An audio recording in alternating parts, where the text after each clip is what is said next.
Okay, so welcome to the session. It's Combustion and DEM1. So we've got 5 in-person presenters. So first up is Martin. So Martin is a postdoc at the Institute of Thermomechanics for the Czech Academy of Sciences. We'll be talking about efficient contact solution for arbitrarily shaped solids in CFD-DEM. Okay, thank you for the introduction. And first, I'd like to thank the organizers and so on, because it's refreshing to be here in person after 2 years. Yeah, as foretold, today I'll be talking about about our crude implementation of some CFD-DEM solver. The interesting thing in this solver itself is, from my point of view, the fact that we can work with arbitrarily shaped solids, and that we can work with them somehow efficiently in the sense of the work. This is work in progress, but we think that we have something interesting going on. And of course, this is a joint cooperation with 2 PhD students, but fortunately, one of them is on vacation, the other is otherwise preoccupied, so I get to come here and talk about the work. So, okay. Oh, interesting. Yeah, okay. So what are we interested in is basically to estimate the rheology of suspensions and the effect of particle morphology on the suspension rheology. So, and to do this, we need some solver that can take into account flow, particles, and so on, and different particle shapes. The problem formulation is, I would say, standard for CFD-DEM solvers. So we have some computational domain here, which we denote omega. We have fluid part of the domain, solid part of the domain, and the solid is moving through the domain in time and so on. From the point of the used computational methods, we are working with a fully resolved immersed boundary approach. So our solids span multiple cells in our computational domain. In fact, I think we need like 6 to 8 cells per sphere diameter to get somehow the interface resolved. And from the point of particle motion or solids motions, we have soft DEM approach. So the particles, so the solids are treated as rigid, but we allow for small overlaps between the particles, and the contact forces are based on these overlaps. This is, so I would say, pretty much standard. To project the solids onto our computational mesh, we used, as forethought, immersed boundary method, or a variant of immersed boundary method, which is called like hybrid fixtures domain immersed boundary method. The name comes from the original authors, which is Federico Munici and Stefan Radl in this case. So the acronym, it's their fault, but it's basically an immersed boundary method. And well, of course, we add some forcing term into momentum balance to enforce wanted boundary conditions on the solid boundary, so basically no slip. What is a little bit different than that from the other stuff that's usually available is our construction of the indicator field that says where the solids are. So the indicator field is standard in a way that inside the solid it's 1, outside of the solid it's 0, on the interface is somewhere between 0 and 1. And for the interface value, we are actually, during the solid construction, we are using signed distance function to, well, our values in here are somehow related to signed distance. So then we are able, from this lambda field or indicator field values, we are able to reconstruct fairly well the positions of points onto the projected solid boundary. So this is just, let's say, slight novelty or slight difference compared to what is elsewhere available. As for the DEM part, most of it is once more standard. So we have Newton's second law for translation and rotation. We use it in Lagrangian framework, so each particle has its own equations of motion.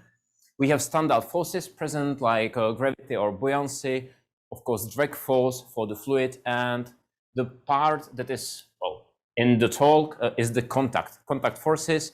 And for the contact forces, we need to project our solids onto the computational mesh. So we have this indicator field, and the indicator field itself basically makes our DEM something like level set DM or something like this, we can use this knowledge to work with contact. So in here we have two solids. They have their internal cells and surface cells. If a surface cell is shared between two solids, we call it edge cell, and at the end it gives us a contact of the normal to the contact, so the directions, and the force magnitudes. Usually it's connected to overlap depth, so some distance between the solids. We are following approach by, well, we found in some PhD thesis from I think 2015, and we work with overlap volumes to get the magnitudes of contact forces. So we have edge cells, contact normal, and contact volume, and basically these three things are defining our contact.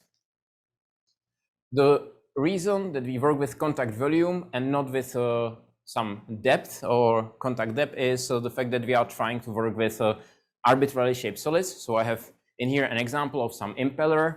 This was, well, this is from a repository by Federico Monici. So if you recognize this geometry, it's not mine. It was downloaded. The copyright goes to Federico. And we have some glitter in here. So, and for this, overlap length is kind of a problematic to estimate, but the overlap volume, once these two come into contact, it's easier to compute. So this is why we are using overlap volume.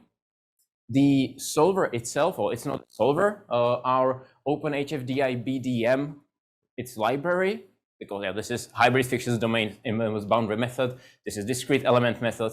It's open source. Everything is implemented in OpenFOAM.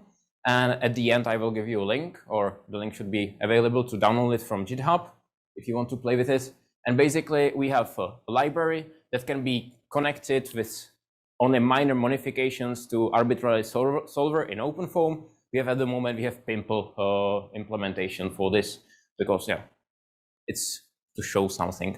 Then this library takes care of individual immersed bodies that are added or registered into the library through some additions model. And each immersed body has its own geometric model. So it can be either sphere, spheres are great, or it can be convex body, so general shape, but convex, this is still good, or it can be an ugly body, so some non-convex body and so on. So the novelty, or the thing that I will be talking, that is connected to the contact solution is something that we call virtual mesh. And basically, our contact solution is connected to the resolution of the computational mesh, of the finite volume computational mesh. So we have some case. This is a fixed sphere. This is a moving sphere. They come into contact.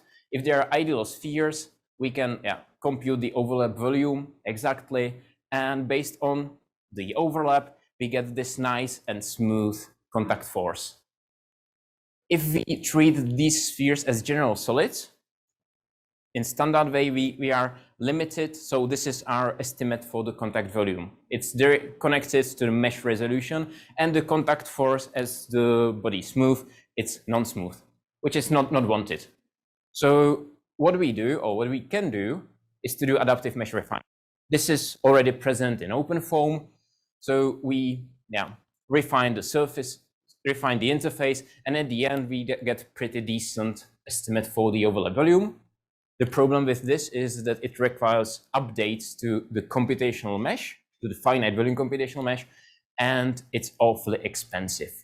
Right? For DM, the only thing that I need is to know if some point is inside one body, inside second body, or shared between two bodies.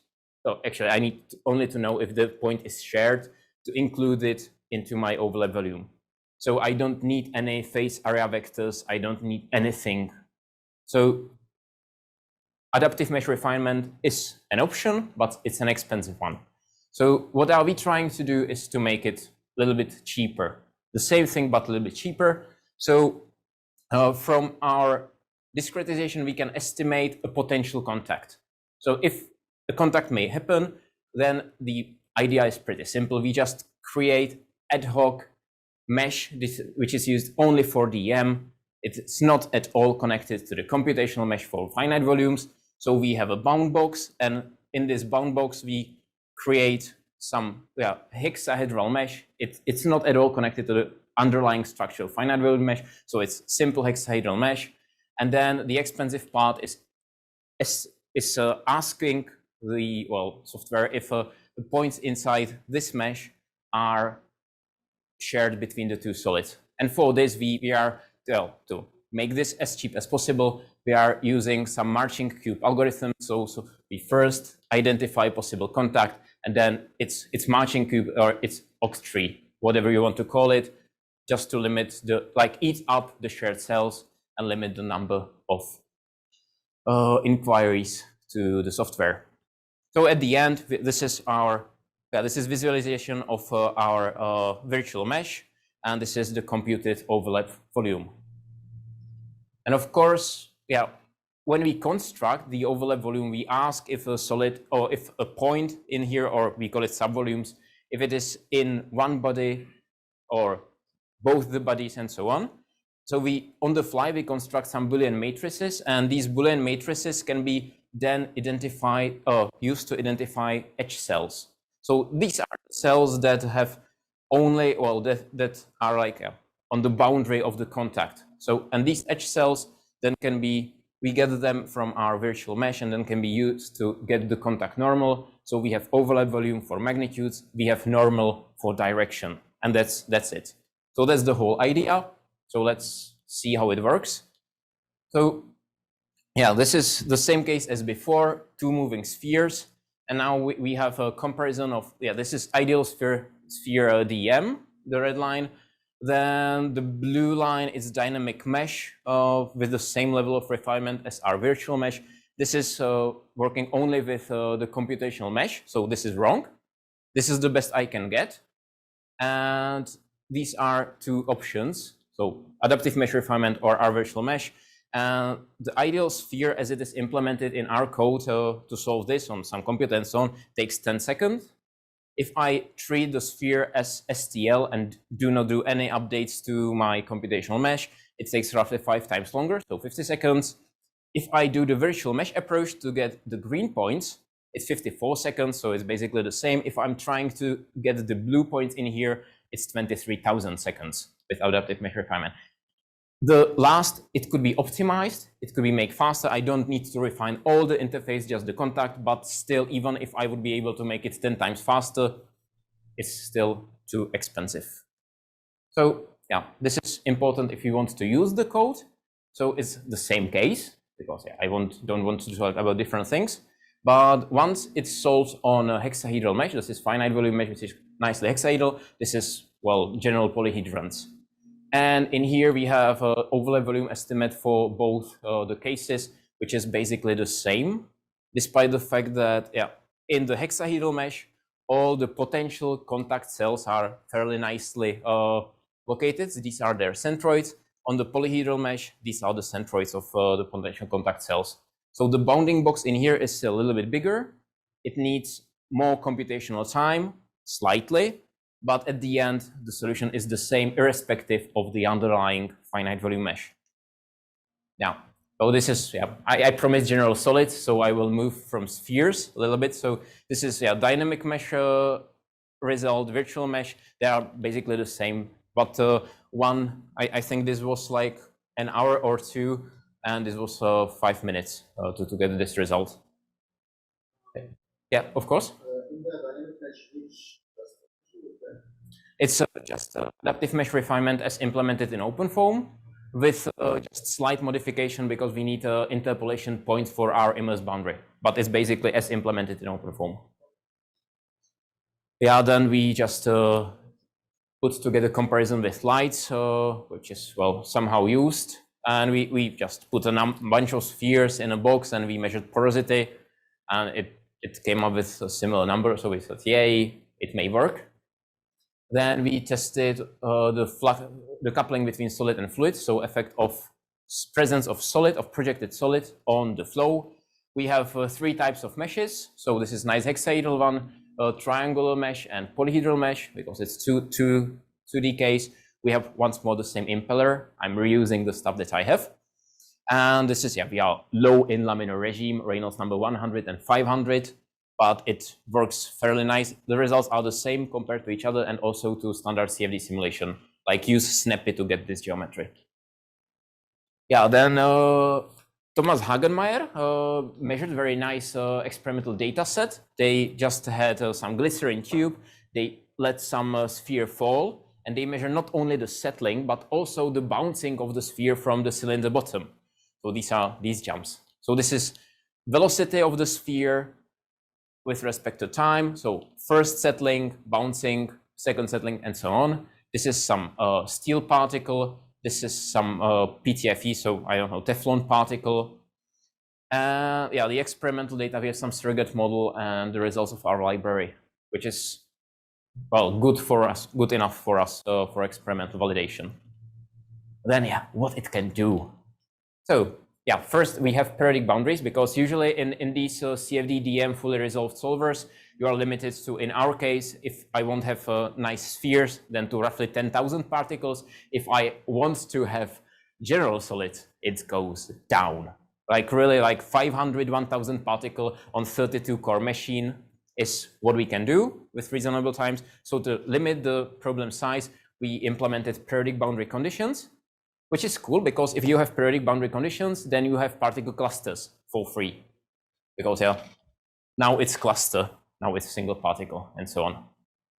Then yeah, the flow is parallelized at the moment. It was quite fun to do the parallelization, the domain decomposition of the particles and computational forces. So these are four domains, single core and 2 multi-core computations.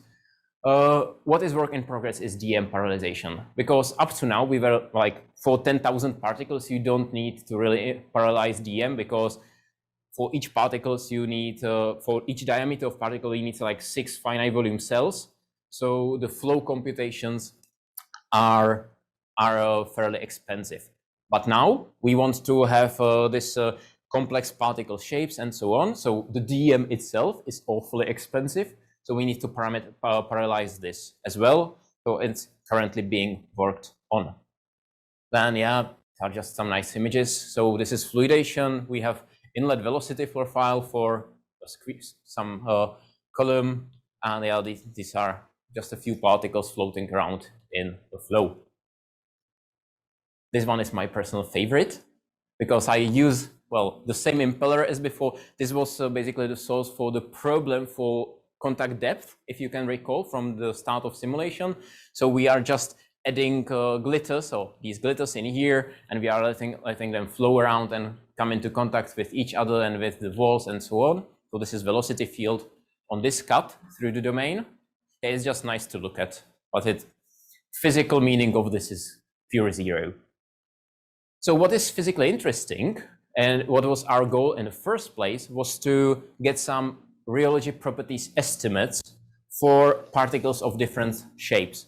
So for spheres, I have some correlations and so on. So this is our test. We have like bunch of particles in a flow. In here, we measure the shear stress, and from the shear stress, we compute apparent viscosity of the suspension. And in this plot, we have for spheres. So these are simulations. Triangles are experiments, and for spheres, we have some correlations. So this is experiment, this is simulation, and for spheres, it works fairly well. And then we have rods, and we have glitters. And for glitters, no correlations is available, and for rods. But if you look at the trends provided by experiments or by simulations, it's well, still pretty close to each other. So we are quite happy with that property. But I must say that at the moment, we are not able to go over, I think, 30% of solid phase. Because then in this case, we just added the particles in here, but we hope that the periodic boundary will help us to go to higher volumetric fraction of solids. So that's basically all that I have prepared. So yeah, I hope that the slides will be available. So this is a link to a GitHub repository of my PhD student. And there is a version that works with OpenFOAM 8. With the current version, the virtual mesh is not yet implemented, but we hope that it will be available by the end of summer. So if you want to play with it, just write me about all the bugs that you will find. and there is a lot of them because it's a work in progress. So what we have is our custom CFD-DEM implementation. All is done in OpenFOAM, so all is free and all is kind of monolithic. If you know how to code in OpenFOAM, you can understand the codes in here. Yeah, the new thing, main new thing is this virtual mesh approach, which makes contact treatment between differently shaped solids computationally feasible. And what we need to do is basically parallelize everything and make everything much more robust than it is at the moment.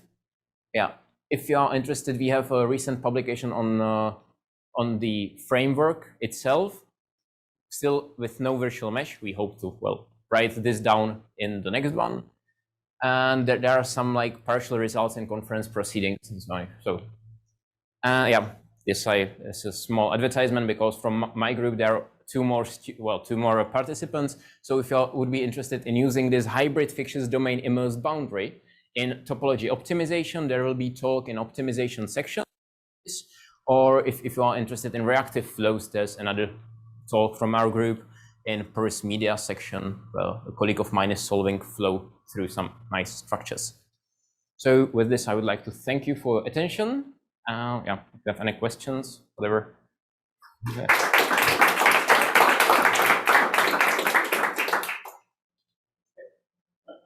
Like to pass the mic around. Okay, so Say into it so there's a mic in here. Okay. So start at the front. Thank you so much for this presentation. I have a quick question in slide 22. Yeah, so how the inflow-outflow boundary condition was implemented here for the solid particles? Yes, for this simple simulation, sorry. Okay. For this simple simulation, we basically pre-compute a velocity profile in an empty domain, and we set this on the inlet boundary. The outlet is standard outlet boundary, nothing new here. And in this zone, we randomly generate particles to get the wanted volumetric fraction of solid. So we place the particles randomly in there so they do not overlap and so on. And the particles is generated in a way that it is synchronized with the solid. So we compute the velocity, translational velocity, vorticity. We get the rotational velocity based on the vorticity, and we put this particle inside. We let it go a little bit through the domain. And at the end of the domain, we measure shear stress to get the viscosity estimate. Is there some criteria for threshold when? Okay, the question was if there is some criteria threshold where to generate the particles. Yes. Yeah, and the answer is hopefully, well, it's still trial and error because you want to have this part as short as possible, but the particle generation cannot affect your measurement. But at the moment, we need to re-implement this test case using the periodic boundary conditions, and then it will still be trial and error because you will want to have the whole domain as small as possible. But this distance will not be important anymore because we will let it run until it reaches some pseudo steady state. Okay?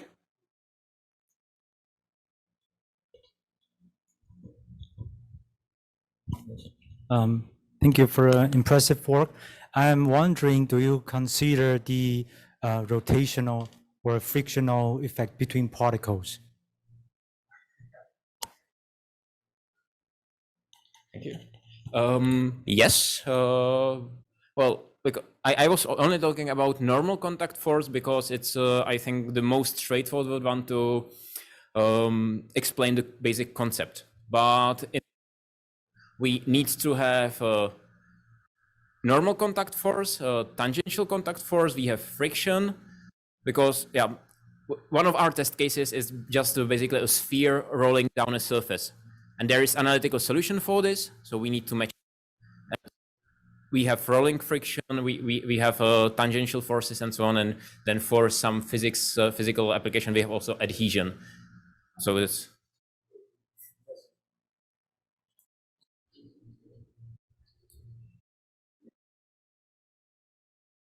Very nice work, thank you. I'm curious, are you also considering later on implementing DEM on a GPU? Because I think that could also speed up it quite a bit.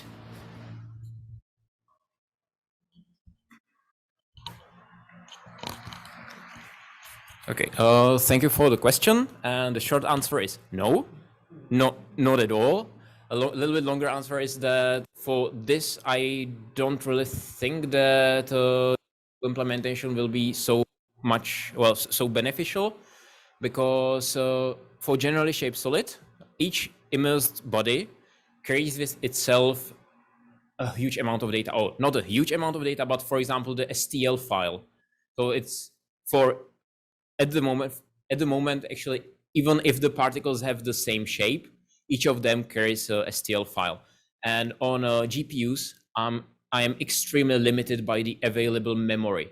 So it would be hard to like logical thing would be to distribute all of my immersed bodies across the GPU, but still I wouldn't fit the whole object there, so I would need to share data between GPU and RAM memory, and it would be slow. So no, and on the other hand, we don't know how to do it. Like, we are not good enough in programming, but we have a reason why we don't want to do it. Any more questions? Yes. Okay, I think that's everything. So let's thank Martin again.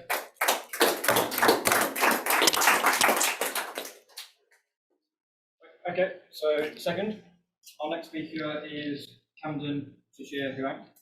And Camden is a PhD student at Eindhoven University of Technology, and he's going to be talking about a mesh independent smoothing scheme. Hello, good afternoon, everyone. I'm Camden.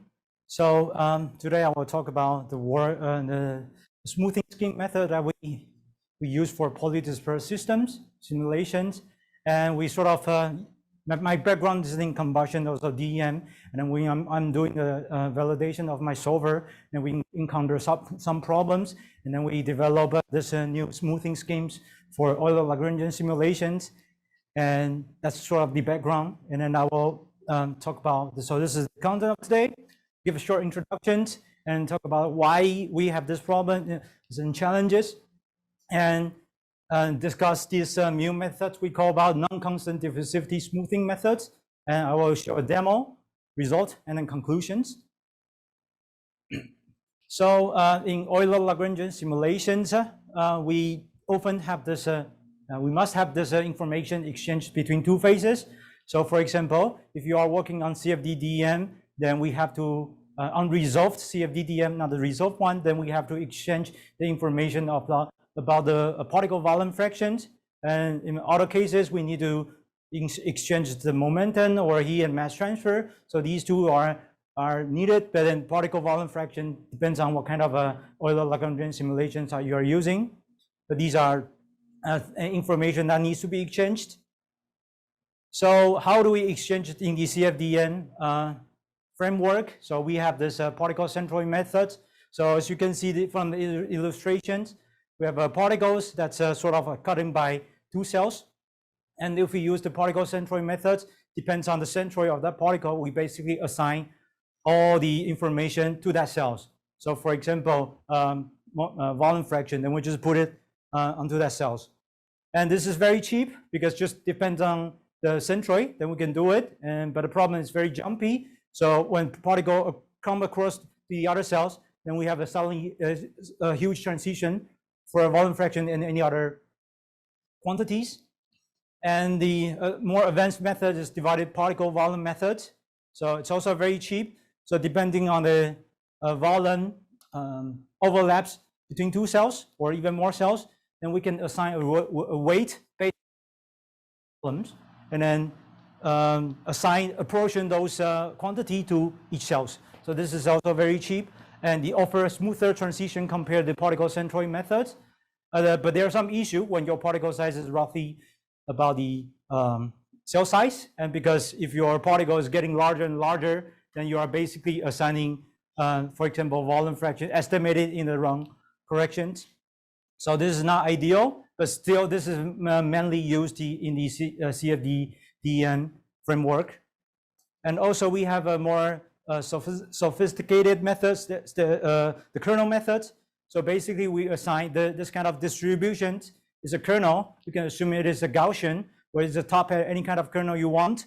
And then you basically look into what is the portion of that kernel in the cell, and then you map on the quantity that you want to smooth out.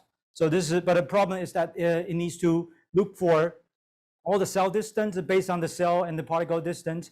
You have to estimate it, so it's quite expensive compared to the divided particle volume methods, but it offers even smoother transitions.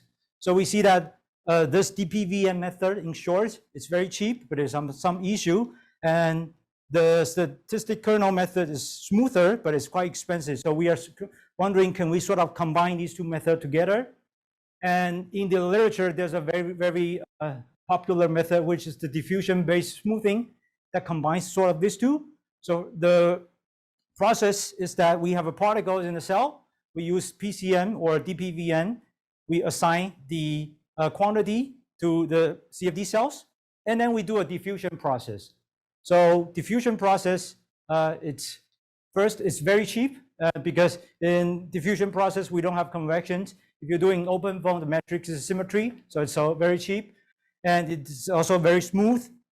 And one advantage is that it's a conservative if you don't do first order or something. And it's also very easy to implement in OpenFOAM, just few of lines, and we can achieve the diffusions.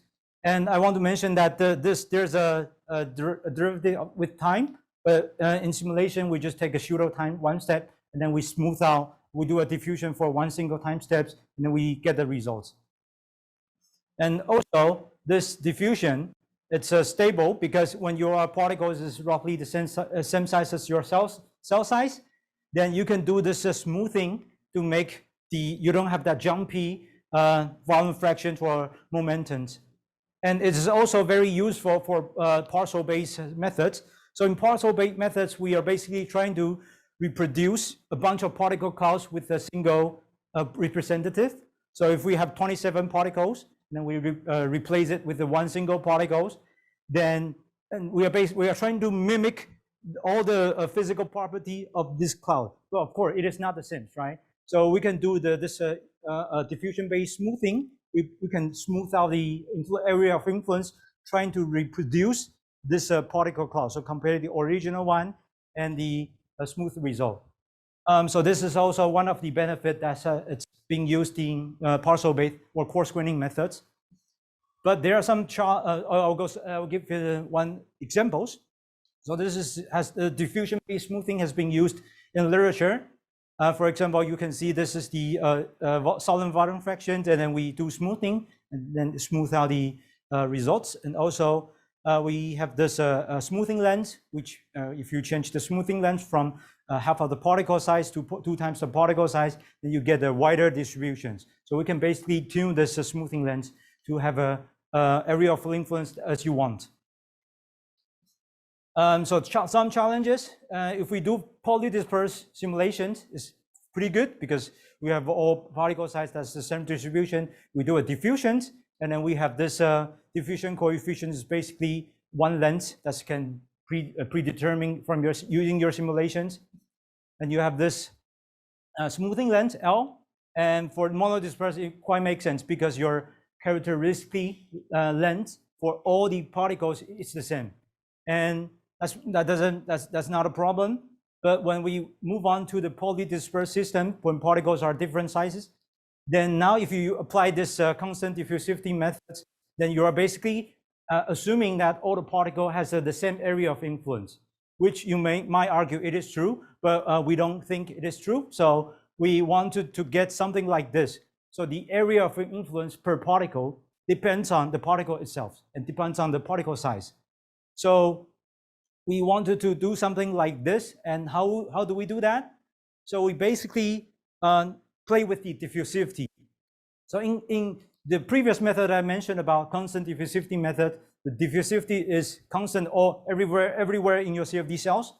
But if we do something within a 1 times pseudo time steps, we can play with the diffusivity for a particle. For example, we just given a characteristic length for the diffusivity, and we play with the magnitude of that. So this S is just a parameter that we can choose, and dp is the particle size, and we smooth out the results. But if we have a smaller particles, we do the same thing, but now the magnitude of that diffusivity is changed. So you can imagine your diffusivity is smaller within one time step, then your diffusion, the distance for diffusion will be shorter.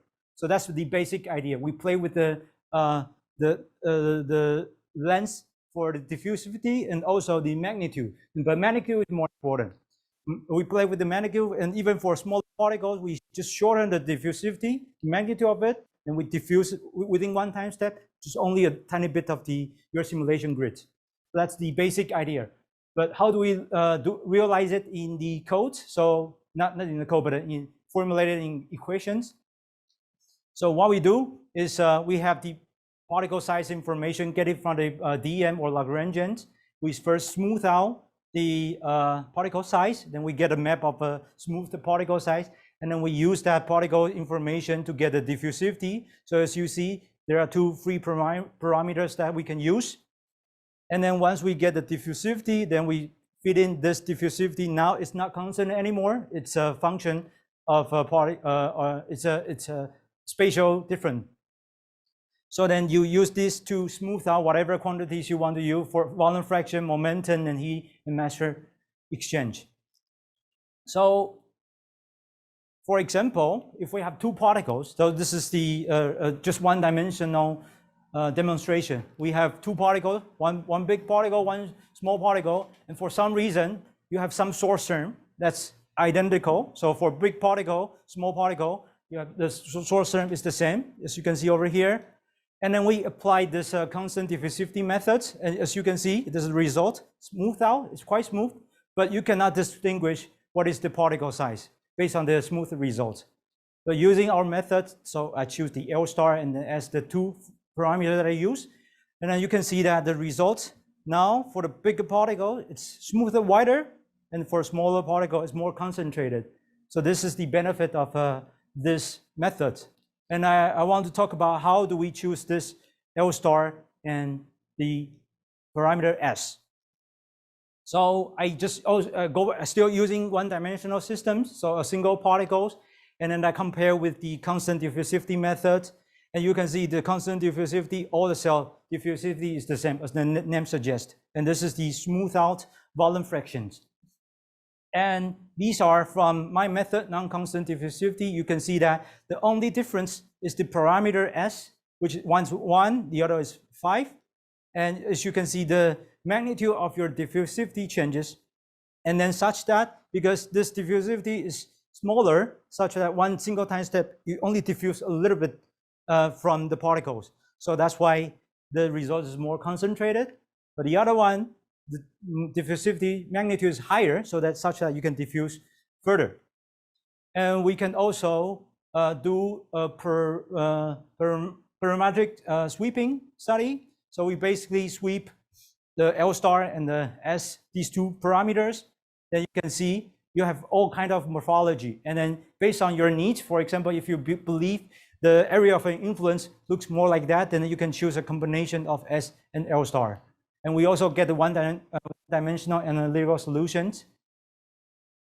But how do we compare with the constant diffusivity method? Because you have all kind of morphology, and we wanted actually to have a length scale that can compare to your particle size.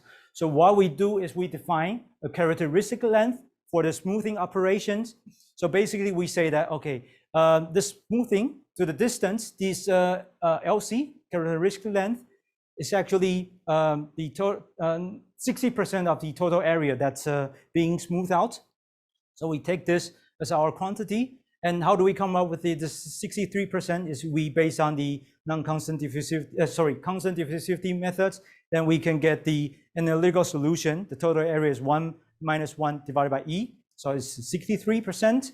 And then we do that, we can produce a heat map. So basically, we have a heat map that's for L star and S. Then we can choose saying, I want the characteristic length scale is the 3 times the particle size. Then we just choose based on this heat map. So for example, 3 times the particle size, that's often choose for the by CFD-DEM community. Okay, then I'll go to the result part and then actually applies this method on the problem. So I did a validation test on this creepy burner, pulverized coal burner. So basically, we feed in a pulverized coal from a nozzle and then send it in and then let it burn. And this is the mesh that I use. And this is schematics for the simulation. So we send in pulverized coal, but now the pulverized coal is polydispersed. And I don't want to mention the mechanism going on. So when you inject pulverized coal and then pulverized coal get heated up, then you will start like losing mass because you have a evaporation, or we call it volatilizations from pulverized coal. So it will release some volatile matter into the gas phase.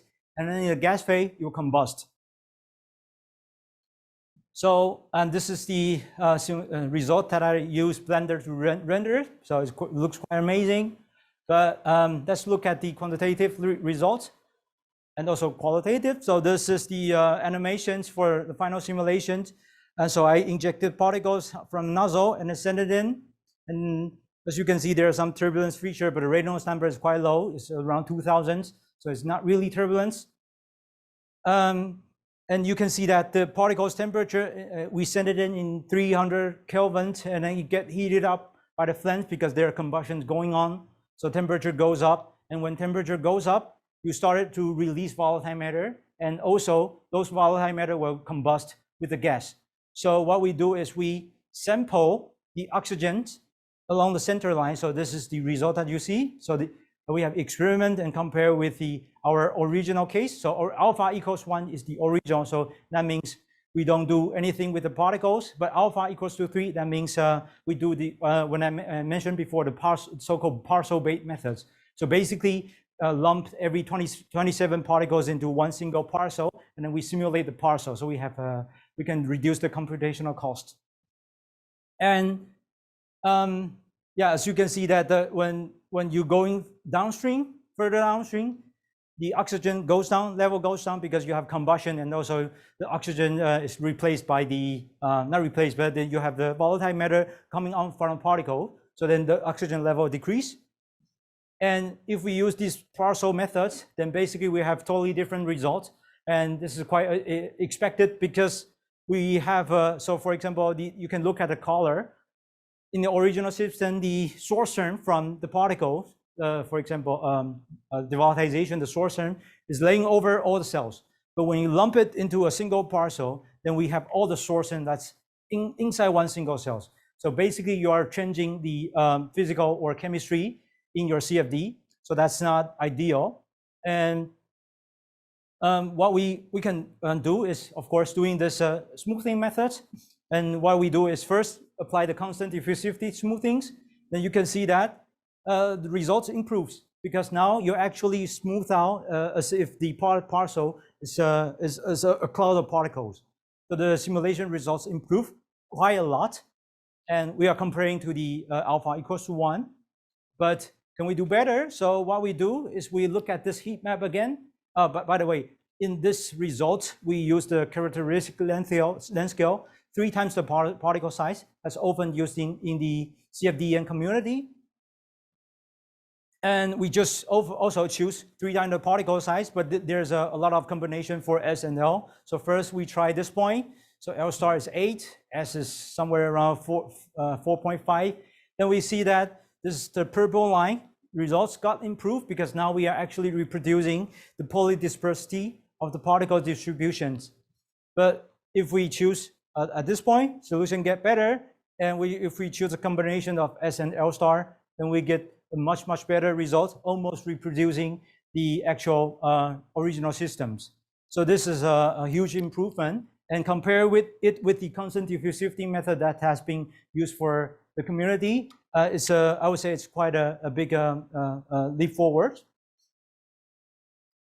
So to conclude, we propose this particle size dependent smoothing scheme, and especially it is useful for polydispersed systems. And then we also show that you can choose based on the heat map, then can choose these 2 controlling parameters, L star and S, and also offer the characteristic length scale analysis. And what I want to mention about the simulation time reductions. So if we use the total original system, simulation time is 70, almost 80 hours. But when we use the partial-based methods, then simulation time drops. And since this diffusivity method is very cheap, just adding a little tiny bit to this computational times, so we can still reproducing very well with the original system, but with basically half of the cost. And I also show the demo on the pulverized coal burner. So that's the end of my presentations. So I want to thank my supervisor, Niels Stang, Yali Tan, and Jeroen van Ooyen. And we are from the TU Eindhoven. This project is sponsored by M2I and also Tata Steel. So thank you for your attention.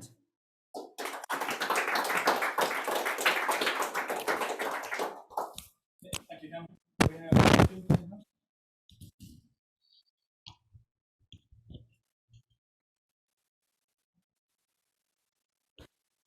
Okay. Presentation, I have a question regarding the definition of your diffusivity field. Maybe I missed it, but how do you define your field if you have two sizes of particles in the same cell? Like, yeah, if you have polydispersed particles, and what's okay?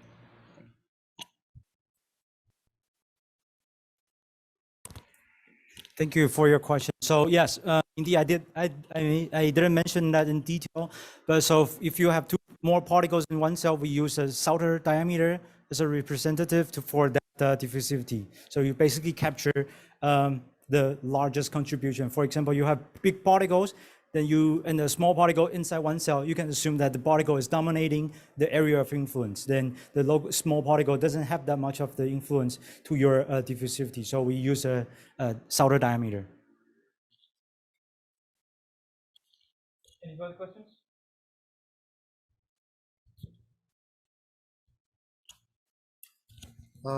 Maybe it's a quick question, but does it really matter if we have a situation where the area of influence in a non-constant diffusivity strategy or approach, if the area of influence now is smaller than the characteristic length of the grid resolution, so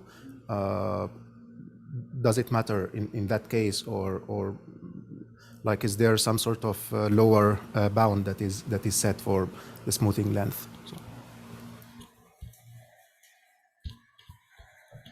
Yeah, thank you for the questions. So to answer your question, I would say this method is more applicable. Your particle size is roughly the same as your cell size. Then you can sort of guarantee that area of influence will go on to other cells. But under other simulations, like for example, your particle is so small compared to your cell size, then I agree with you. Then probably have to use this method to smooth out the area of influence because influence is so small, it's contained in the cells. So then probably in that sense is not applicable. So I would say this method is more applicable or more suitable when your particle is roughly the same size as your cell size. And in that, do CFD-DEM, you want to resolve your feature as much as possible. So you want to have very small cells. So your CFD cell size will go down to approximately the same with the particle size. Then this is the method where when it is very suitable for that case. Any more questions? Okay, we have one online, so if you want to read it out, and then... So, the question is, what is the max diameter compared to your smaller cells in your test case? Did you test it on evaporating sprays? So, to answer the second, we didn't test it on the evaporating sprays, but one of my colleagues, he's trying to use the constant diffusivity methods to do spray simulations, and he was trying to struggle how to find the best diffusivity. There's also one problem. Could we link this diffusivity to actual physical quantity like your thermal diffusivity? So that's one thing.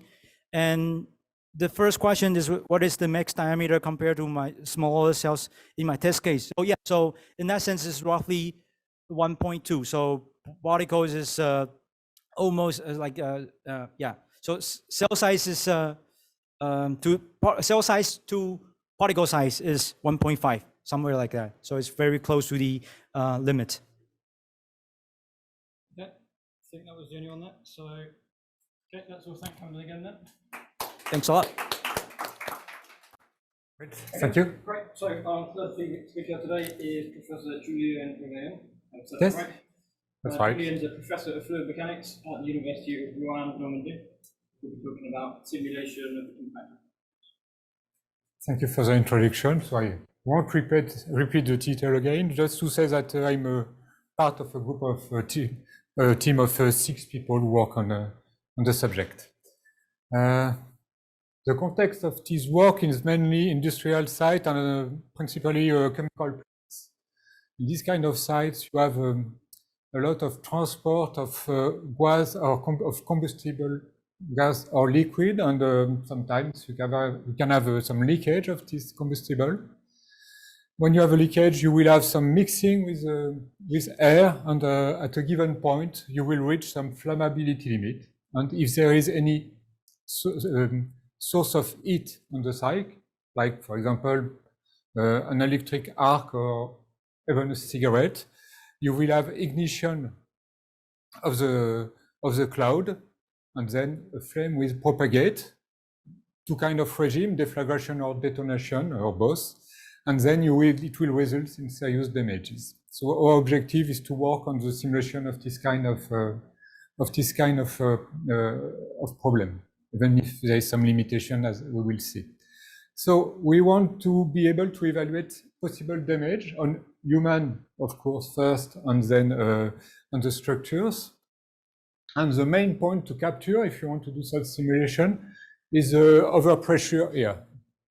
You have here a pressure signal at a given point, a few times after ignition of the explosion, and then you will undergo, if you are the captor is undergoing first a positive overpressure, then a negative one, and the positive overpressure here will be the one that will which accompanies the flame, and it is the one who will do the destruction. So all depends, of course, on the level of the overpressure. You can see here on the table here, if it's a few dozen of millibar, it may be quite all right for you.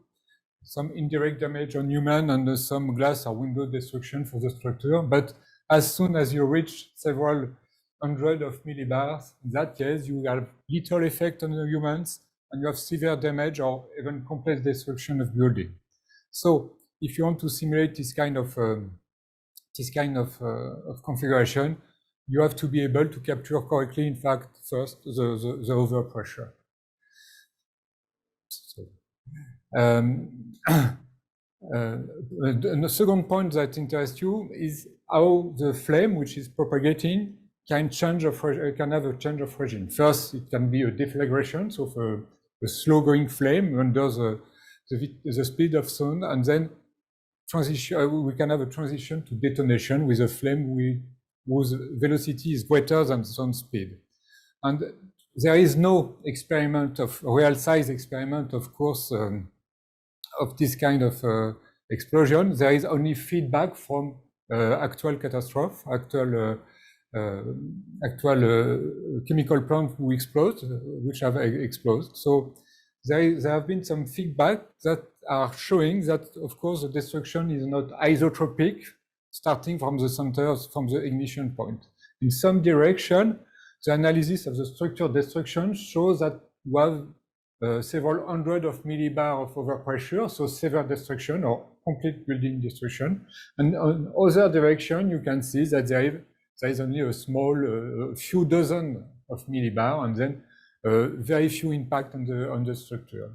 And in fact, this is due to the fact that on this kind of site, as you can see on the picture here, there is a lot of obstacle, and depending on the obstacle size and disposition, the flame will accelerate or not.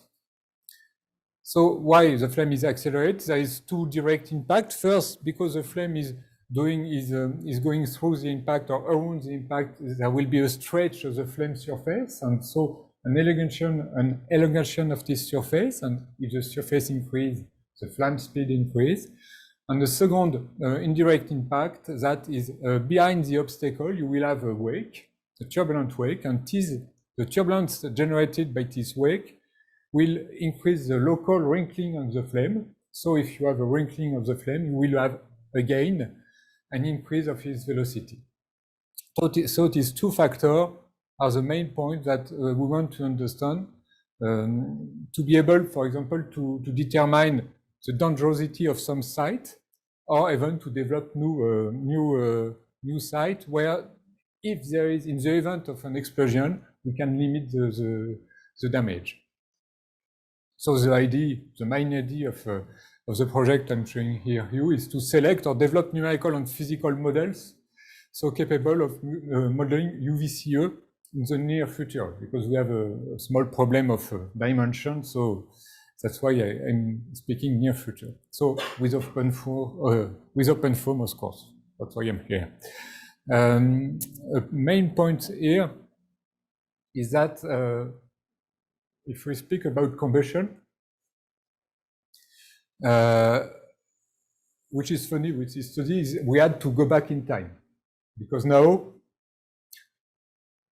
there is two facts. Fact one is that combustion modeling is not a problem anymore, in fact. If you look at this direct numerical simulation of Jacqueline chain, you can be sure that the flame properties are correctly captured, the flame structure, the flame wrinkling, the flame velocity, the pressure is correctly captured.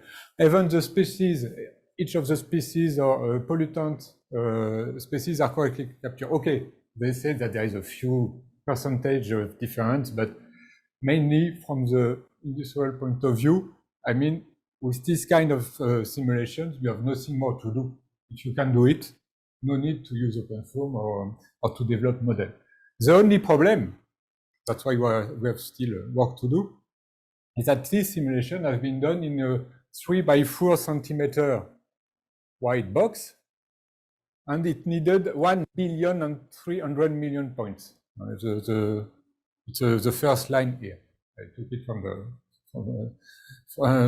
the publication. So of course we are able now to capture correctly flame and chemical properties of the flame, but it's not possible, of course, in the case of 300 for 400 meters on a real industrial site, for example.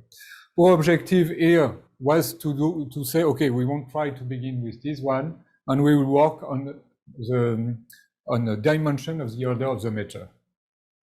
And because of that, we need something, we don't need accurate model for combustion. We need something efficient, like and a lot of models were developed back in the 80s for combustion in engine, for example, and we will, but with much less computing capabilities of now, as now. So we decided to go back to this older model and to see if we can use them in our big dimension now geometry. So we didn't invent anything. We used the CFOAM solver, which is directly provided with the OpenFOAM library.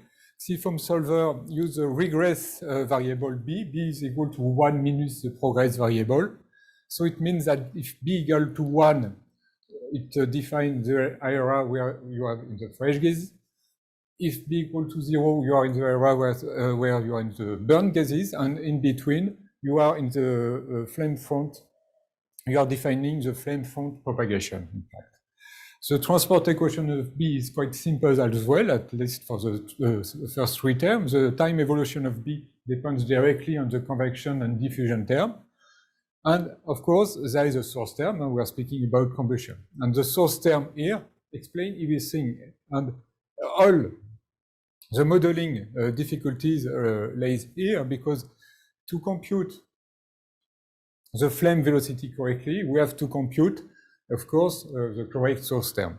And this source term here directly depends from the laminar flame velocity. For example, methane with air at stoichiometry is around 40 centimeters per second. So we have the laminar flame velocity times the defined the flame surface. The grad B here corresponds to a surface, and in fact it is the surface of the flame that is defined by the mesh. We have to keep in mind that the mesh will have quite big size. We will have a big cell size, and it's a large definition here of the flame surface that is defined by the model by the simulation. What we will miss is the wrinkling at the subgrid level, and it is wrinkling at the subgrid level that will define the turbulent flame speed.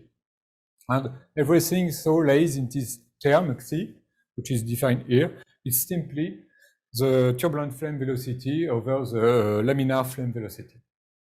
So what model should we use so that we can capture correctly the velocity, the flame velocity at propagation for dimension over 1 or 2 or even 10 meters long? So we selected, there is dozens of this kind of model. Like I said, in the 80s and 90s, it was quite a sport to develop. Everybody was developing his own model. You can find 30 or 40 very quickly. But we use 3 of them. The Gulder model, which is directly implemented in the CFOAM and OpenFOAM library. The Flax model, because it is used in the Flex software, Flex software are used by people doing fire, for example, fire propagation, forest fire propagation. And the Zymont model, because it is used in the ANSYS software. So those are the 3 main models I present here. We tested a lot of them, but it was in fact the best one.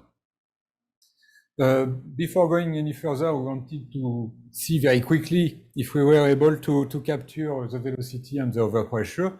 So we decided to test it versus an experiment from INERIS. It's a French Institute for Risk and Safety, and they are doing this kind of experiment.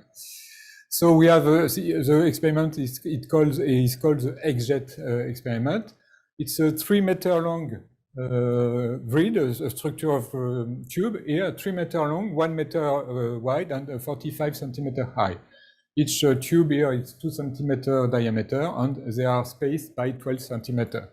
Here you have an ignition box that the first part will start here, and here you have a steel frame. You put a plastic film on the steel frame, and under the plastic film, you will prepare your mixing of methane, it's methane flame here, of methane and air until it reaches stoichiometry.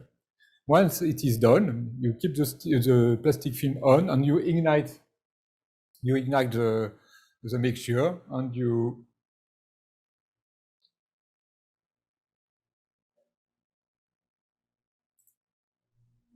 will see the flame propagate. So here the first ignition point. At first the flame is difficult to see, but very quickly you will see the flame front propagate. So there is 3 pressure sensors approximately at the middle here, before and after, so to capture the pressure air and to be able to compare it with the simulation. So here it is. So it was the backup slide in case the video didn't work. So from the numerical point of view, we have done with the SnappyX mesh a similar configuration, the complete configuration of the 3 meter long grid, the ignition box, and we put premix mixture and ignition. So you can see here, first from a qualitative point of view, the flame shape from the simulation, and here recall from the experiment. It seems quite approximatively the same.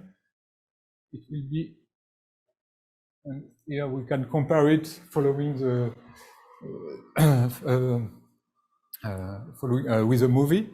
So here is a part where we can see very well the experimental flame, but very quickly you can see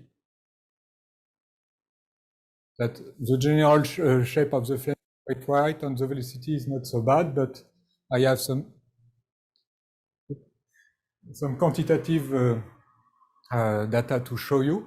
So let me remember you two things interest us: the flame velocity, and directly associated to the flame velocity is the overpressure. The more the velocity is high, the more the pressure is high anyway. So two first positive point is that the final velocity of the experimental in blue and the numerical in orange, the final velocity, it is the slope of the pink curve, are the same with CFOAM and with the experiment. Another positive point is that the experimental overpressure here is about 6 millibar, and we obtain approximately the same numerical overpressure. We had a problem, clearly, here with the shift of the flame, in the propagation of the flame, with a shift of position, because here with the experimental data, you can observe that there is in fact two flame velocities. The first one during 1.25 milliseconds, 125 seconds, you have a first slope here, which is not at all the same as the numerical one. And then you have an inflection point, and we reach similar velocity than the one CFOAM obtains.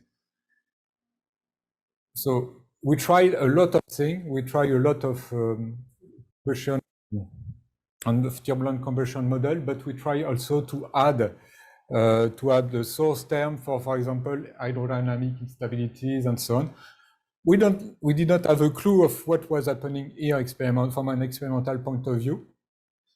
But what we realized long after is that by having a look,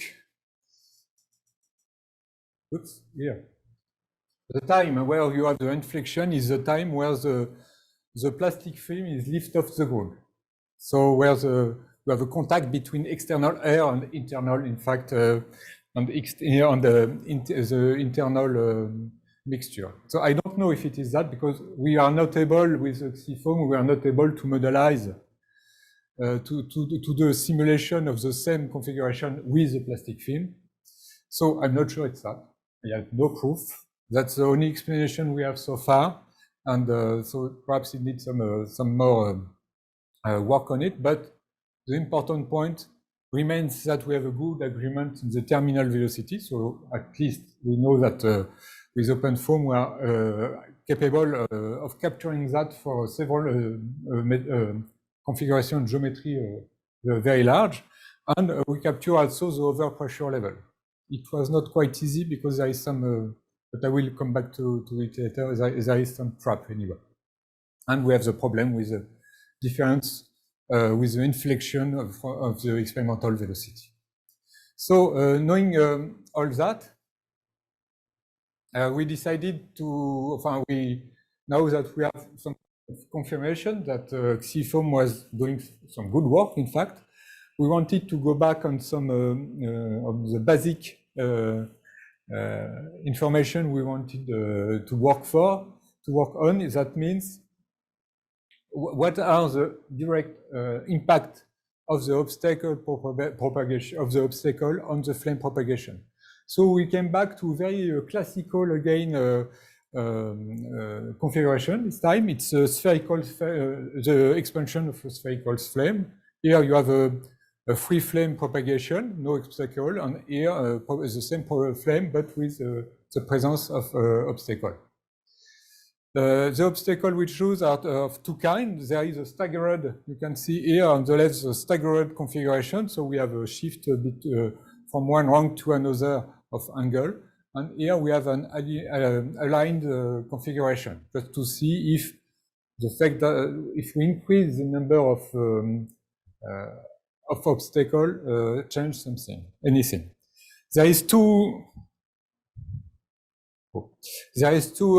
obstacle diameter we choose. So here it's an example with a 4 centimeter diameter obstacle, but there is also the same simulation with a 12 centimeter. It's beginning to be quite big. We have done also different level of turbulence, even if I won't show it here in the presentation. And we still have our Gulder, Zymont, and Flax turbulent combustion model. So just to have a look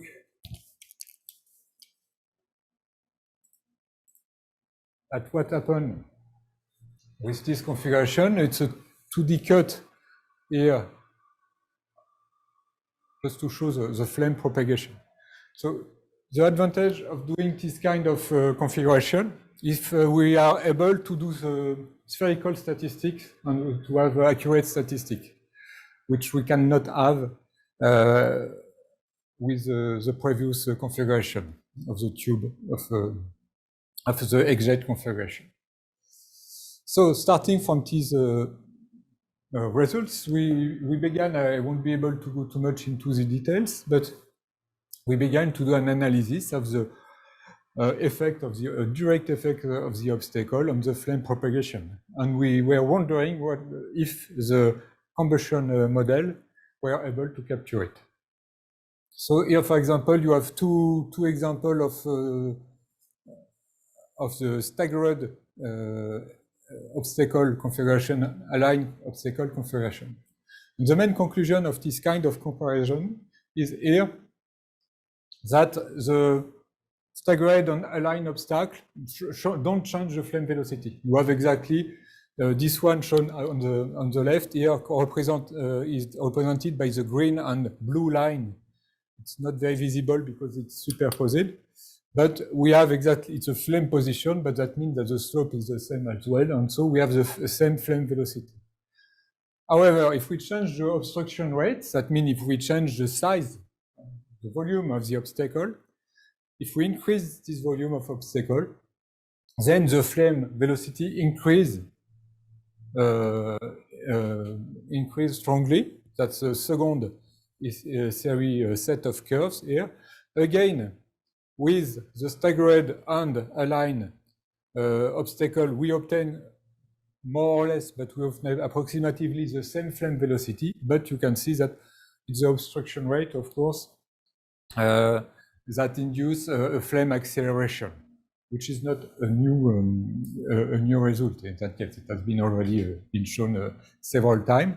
But what we wanted to know from our side is to see how we are reacting in sort of the combustion model we selected. So here you have the flame, and again the equivalent flame reduce versus time. Below the blue line here, you have the part where you have there is no obstacle yet, so you have a free flame. So the three models, Gulder, Zymont, and Flax, have exactly the same behavior.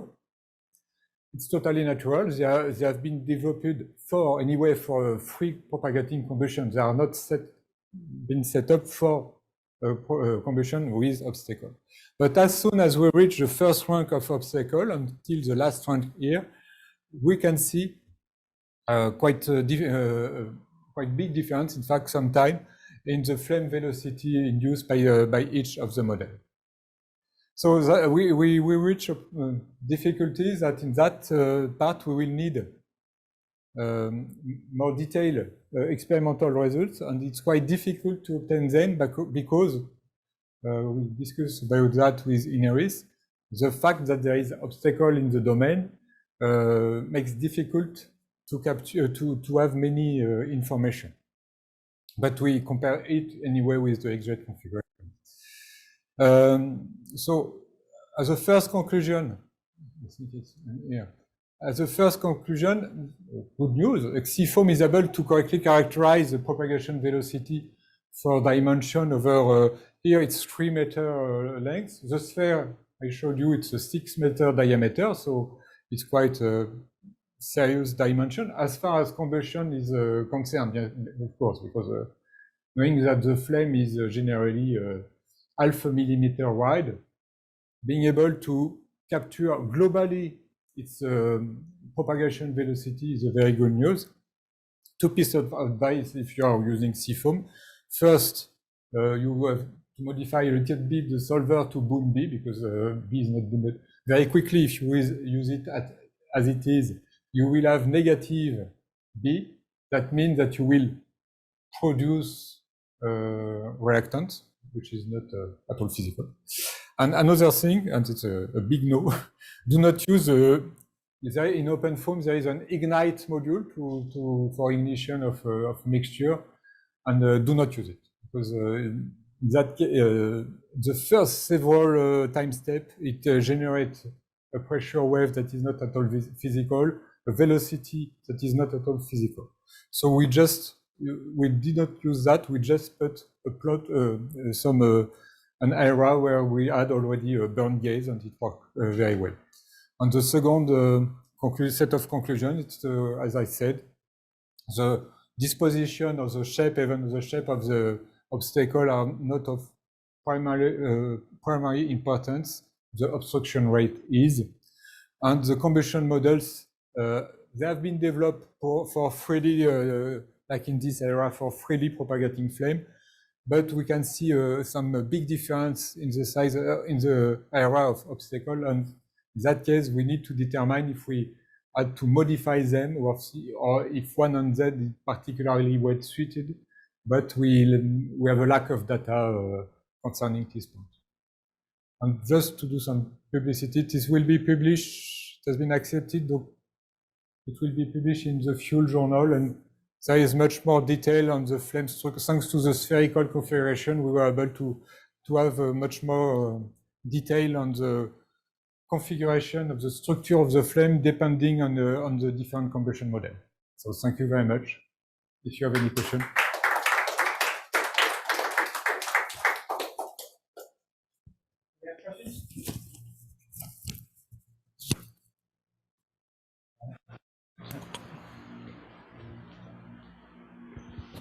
Thank you very much for your presentation. It's, let's say, I feel less alone when I see other people using CFD-DEM, except me. So let's say it's good to have some feedback, and I, let's say, have a couple of, let's say, curiosities and questions. The first is that for the test case, you have shown with the flame propagating in this kind, yeah, exactly.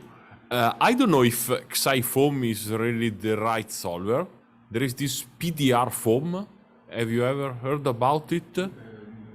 Porosity distributed resistance, which probably should do even better than CFD-DEM, because in the calculation of the flame wrinkle, it accounts for the presence of obstacles. It was a solver, I guess, that was developed to predict the explosion of gas inside buildings, and I know that there, I know this maybe could help.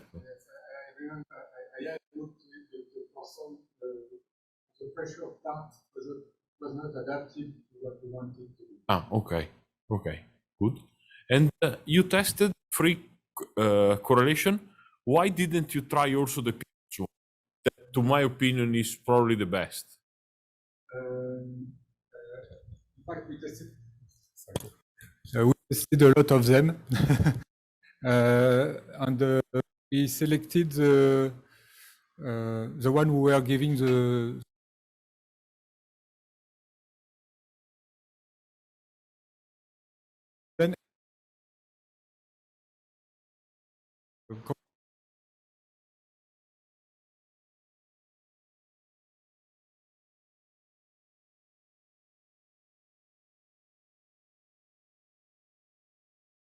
point is that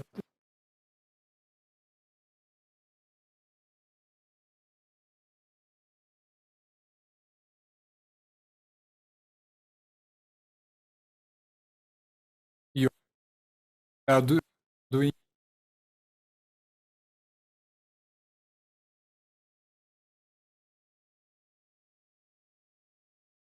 physics as well. But so we took Fluent. In fact, we use the models of Fluent, Flax, and OpenFOAM.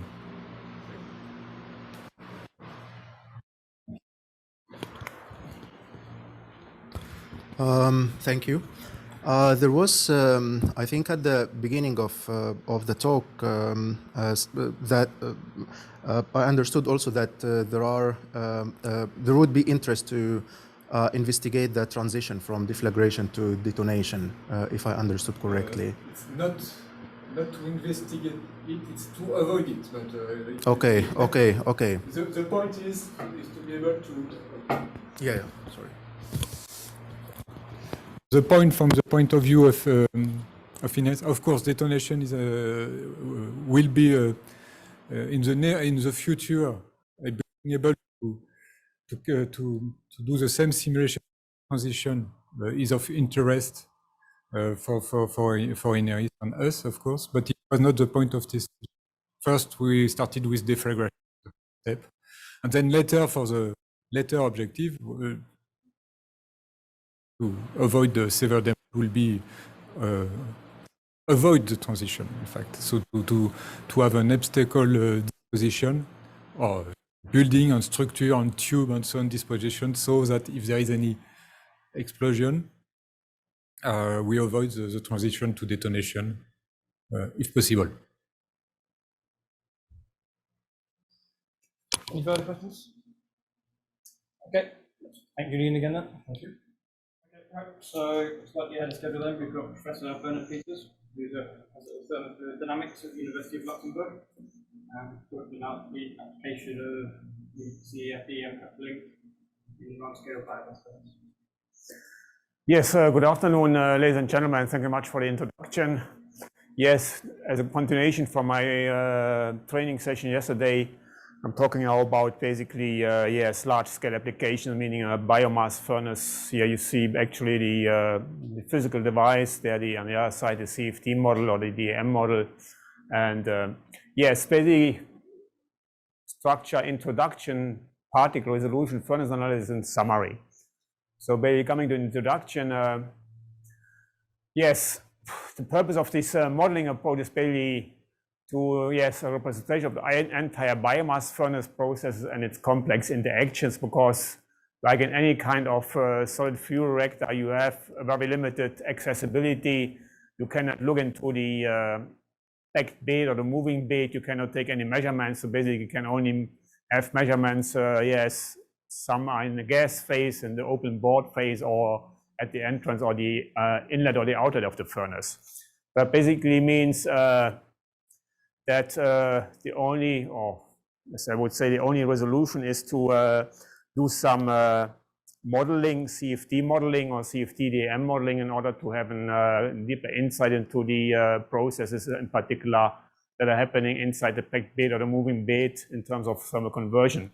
And that is done with the extended discrete element method that predicts not only the motion of the particles or the biomass pellets inside the furnace, but also the thermodynamic state, meaning basically it predicts the heat up, drying, pyrolysis, and gasification of the biomass, and the products are, yes, then transferred into the gas phase and are undergoing further reaction. So and that basically means with this kind of approach, we can, yes, analyze the operating conditions of such a furnace, for example, primary and secondary air distribution, and as well, that is a bit projection into the future, development of art, or using basically artificial intelligence for model predictive control of these devices. Yes, just to give you an impression of the furnace, I mean, the dimension, yes, the height is 12 meters, the length, so basically the length of the crate is 11.5 meters, and the width is about, yes, 4 meters, so that's basically, yes, typical size for an industrially built furnace, and some relevant operation parameters here, okay, ambient temperature, fuel rate flow is 12.2 kilogram per second, I think that's about 12 tons per hour. Yeah, primary airflow rate, secondary airflow rate, yes, cubic meter per hour. And then, yes, excess air ratio is about 40%. And we have about, yes, that's what you see here. I mean, you have here at the bottom here, here that's the entrance area for the wood pellets coming in. And then we're having from the bottom the primary air. And you see here these pipes sticking out. These are the pipes, the secondary air pipes, where you inject secondary air for increasing the turbulence and providing additional oxygen for combustion in the gas phase.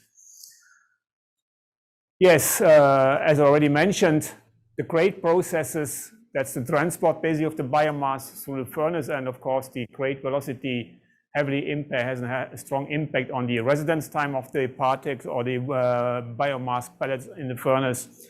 Then, yes, the supply of primary air from the bottom is basically blowing into the packed bake, like in, yes, with, as you would do when you light your barbecue now in the summer.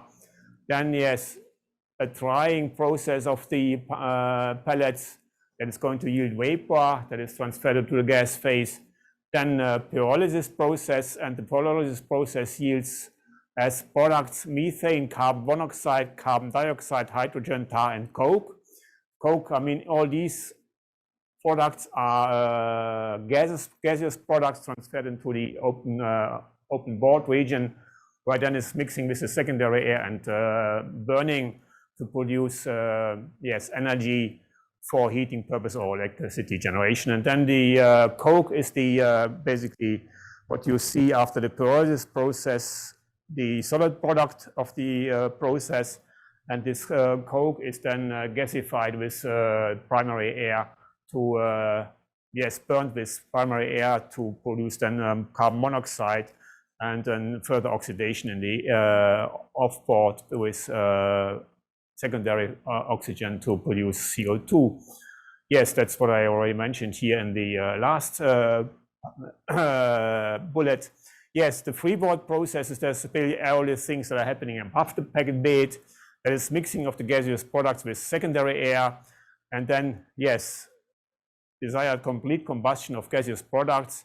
And of course, for that, you need a sufficient long residence time. There was regulations, yes, that the gas or the product has to see 850 centigrade, I think, for 3-4 seconds, something like that.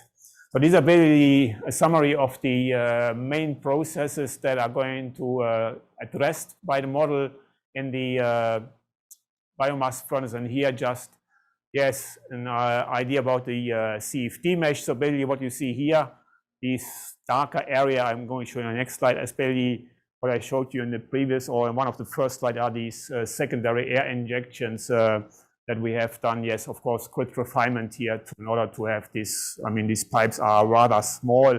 I think about, I can't remember, yes, I think 3-4 centimeters around this area. So, and that's, yes, that's what you're seeing here. Basically now you see here basically are these circular pipes that would be sticking, of course, here for the OpenFOAM mesh. We declare them as boundary patches where we then inject the secondary air. So that is basically, yes. And here you see basically the furnace, interior of the furnace. Here we have here on this large tray, what you see here is a kind of a vibrating grate. So that is, yes, moving up and down and thus with some inclination. And then, of course, the pellets sliding down here until they burn here at the end completely, and then the ash falling into the ash pit here. And the pellets are introduced here at over the length of over the width of the grate.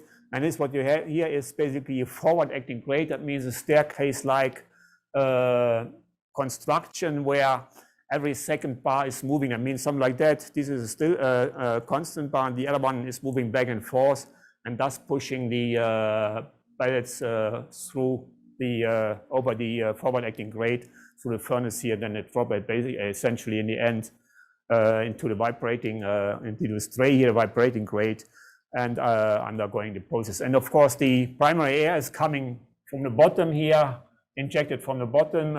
You have here 4 different zones so that you can adjust the mass flux or the volumetric flow of primary air for each zone differently, because we usually distinguish here. Of course, here we have heat up drying zone, then here a pyrolysis zone, and the end then a gasification zone, where you usually apply higher airflow rate in order to provide enough oxygen for the gasification of the coke. Yeah, here that's basically the oven or the furnace operating, or basically the forward-acting grate and the vibrating grate filled with particles. Then I'm moving here then through the furnace. There is really, yes, and size distribution ranging from that is meter, yes, from basically 0.13 to 0.016, 5 meters.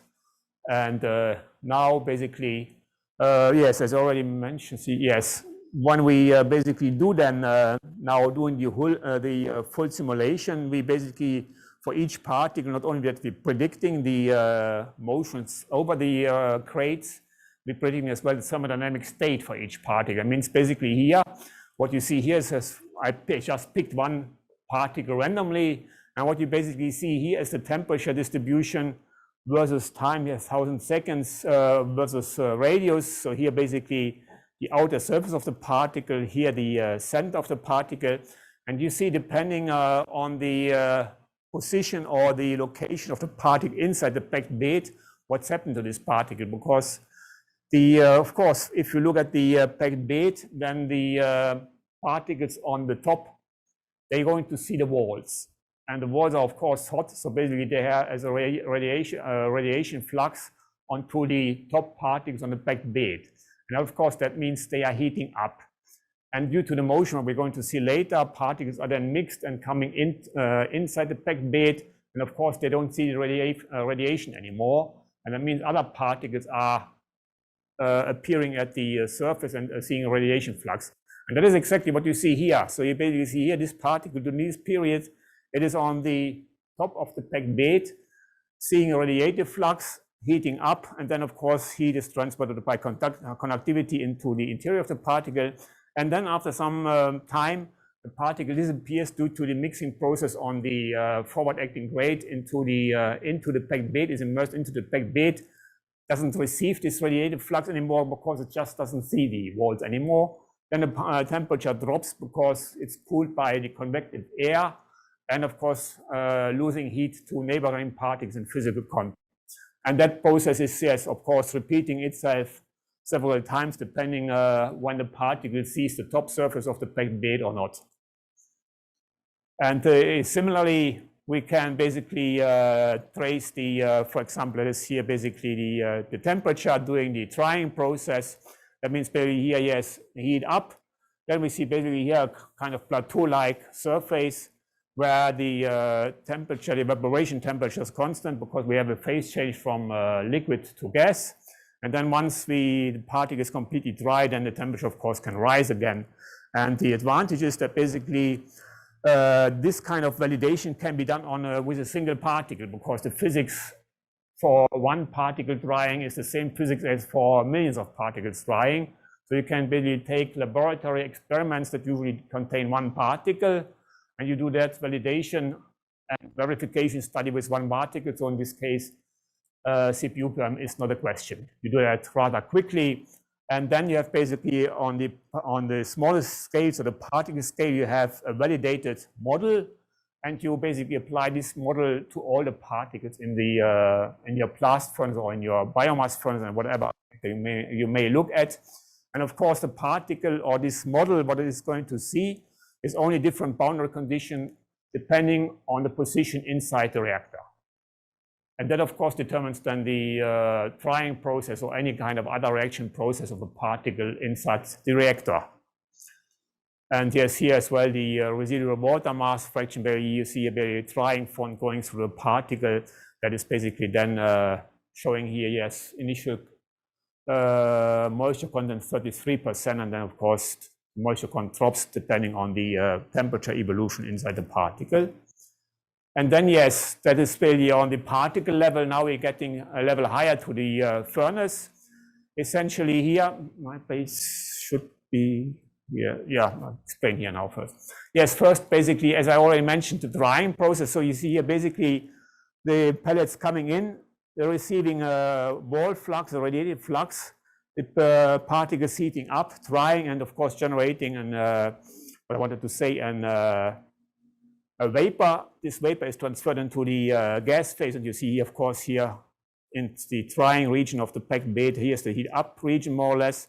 Here's the drying region, production of vapor, and you see as well here the water content of the particles. Obviously, yes, of course, you see here deep blue particles are dry, don't contain any moisture anymore, and that's what you see here. Basically, these surface particles are the particles that have already dried, and of course, these particles here on top, they shield particles below that, so they don't receive a lot of heat flux, and they only dry up when the packed bed becomes thinner and thinner, because during the pyrolysis and combustion process, of course, the particle shrinks, and that means as well the height of the bed is going down. Yes, here an image on the gas velocity and the particle velocity. So really, of course, particle velocity much at the maximum 0.1 meter, rather slow. And here the gas velocity, we see clearly here the influence. I mean, here, of course, we have rather low velocities from the primary air coming here through the inlets.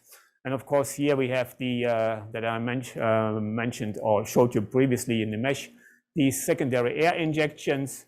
And of course, that's leading here basically to, yes, I wouldn't say, yes, of course, to some extent as well, turbulent structure, but basically free circulation zones that increase the residence time, and as well the mixture of air injected with the products of the pyrolysis, so methane, hydrogen, CO coming from here from the particle packed bed and being transported up here through the furnace. Yes, then here basically image of the temperature distribution in the gas phase and the surface temperature of the particles. So you see here basically, obviously here at the last stage, the burnout region of the crate, where we have coke particles produced during the pyrolysis zone here. They, of course, yes, are going to be burning with the supply of primary oxygen here. So therefore, this hotspot here, and of course, as well here in the gas phase here over the pyrolysis zone of the packed bed, the release of the products of pyrolysis, what I mentioned, hydrogen, methane, tar, and so on. And of course, these are burning inside the freeboard here of the furnace and producing, obviously, a high temperature that is then later entering the boiler for energy, for heat production or electricity production. Yes, here clearly the O2 distribution, obviously here we have here production of the vapor. There's no O2, but then you see here basically here in this region, yes, and here in the end region where we have the oxidation region, the gasification region, that all the oxygen is taken up. And here we have as well here the top particles, they undergo already here as well some gasification and pyrolysis. So that's the reason why we have here as well rather low oxygen concentrations. And of course, you see here basically as well what I mentioned already at the beginning, that here we have a top layer of particles that are already undergone complete pyrolysis, whereas here all the particles below here underneath, they don't see any char, and that is an indication that they haven't undergone any pyrolysis. So you see basically have now here already from an integral point of view a look into the packed bed, what processes are taking place where and when. And then here basically, yes, char again, and the CO, yes, you basically see that's the CO release here in the pyrolysis region. I mean, here we see the dry particles dropping onto the vibrating grate. Here's the pyrolysis region, the particles heating up, producing the products of pyrolysis. So one of them is CO, and here, of course, at the end, the gasification zone where we have a reaction of char or carbon plus oxygen to form CO, carbon monoxide, and therefore here at the end, the hot spot before the particles drop or the ash particles drop into the ash pit after complete combustion. Then the same for the tar as well, a product of the pyrolysis here at the end. Here basically the main zone, the pyrolysis zone, and here already starting at the end of the drying zone, a bit of pyrolysis producing tar. That is then, yes, you see here basically the concentrations up to the exit of the furnace. And here CO, of course, CO, the product of what I wanted to say, complete combustion. Of course, remember we had here CO and other species released into the freeboard of the furnace, and of course these are reacting with the secondary air injection to form then CO as a product of complete combustion. And you can as well, I mean, do a detailed whatever you like analysis of the packed bed, what I wanted to say, packed bed processes. For example, here, if you look over the length of the grate, here's the in and here is out. And we see basically here, green represents the organic matter. So basically, of course, here at the beginning, only drying, and then the organic matter goes down due to the pyrolysis and gasification.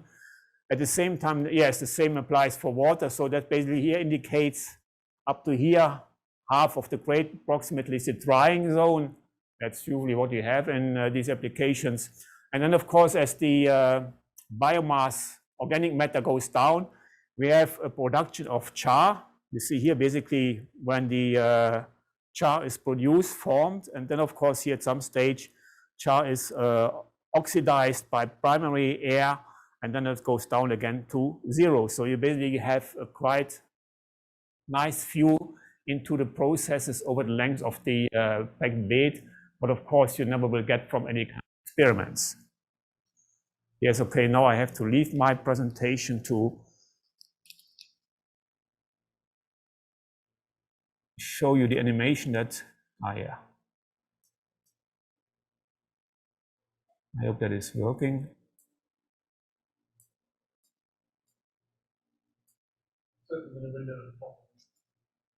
Where? There it is. Yeah, okay, I see it now. No way. You can drag it to the right across. Yeah, I'm trying to drag it, it's right. Can you try again? I don't seem to grab it. Okay, thank you very much. Yeah, so basically, this is, let me just stop it. Oh, back. Yeah.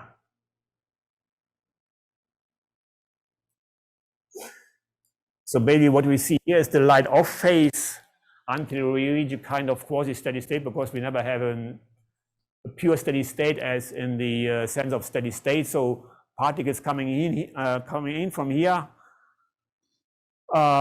yes, sliding over the forward acting grate to this grate here, and we see here basically what I've first is the surface temperature of the particles and the gas temperature, and we see here the velocity vectors here basically from the secondary air injection. And now continue. We see basically at some stage, yes, the production of yes, high temperature means here basically the pyrolysis zone, and then further down here at some stage we see clearly the gasification zone with the temperature evolution. That's basically showing basically some of the repeating the pictures that I already showed you. But you see here basically as well, typically the if you look into a fire, into such a furnace as well, yes, your barbecue, you see this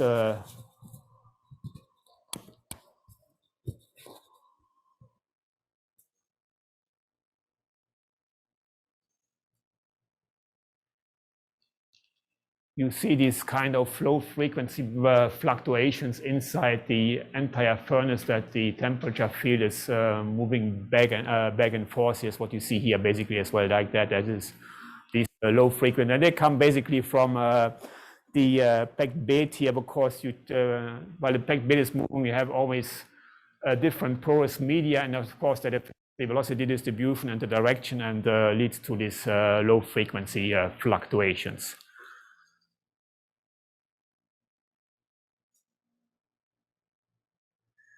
So now I have to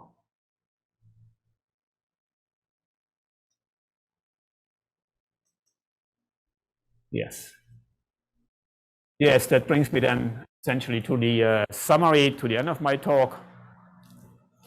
Yes, basically what I presented to you is transfer of biomass on a forward-acting grate and a vibrating grate, in conjunction with the decomposition of the biomass and the freeboard combustion of the products of pyrolysis. Then, yes, the evolution of the biomass process along the grades, basically how the organic matter and vapor are distributed along the length of the grade. Yes, production of the drying, pyrolysis and gasification products, and this transport and transfer. And then, of course, an overall performance of the biomass furnace, depending on charging, particle size, thermophysical properties, operating condition, and so primary, secondary air. So you have really all the flexibility to look, for example, if you have a different fuel coming in with a higher degree of moisture, if you want to fire the oven with, or the furnace with oak wood or beech wood or whatever you can think of. So it's really, and yes, just changing the operating conditions, and you see after a few hours the performance of the furnace. So that brings me to the end of my presentation, and thank you very much for your attention. And if you have any questions, I'm happy to answer them.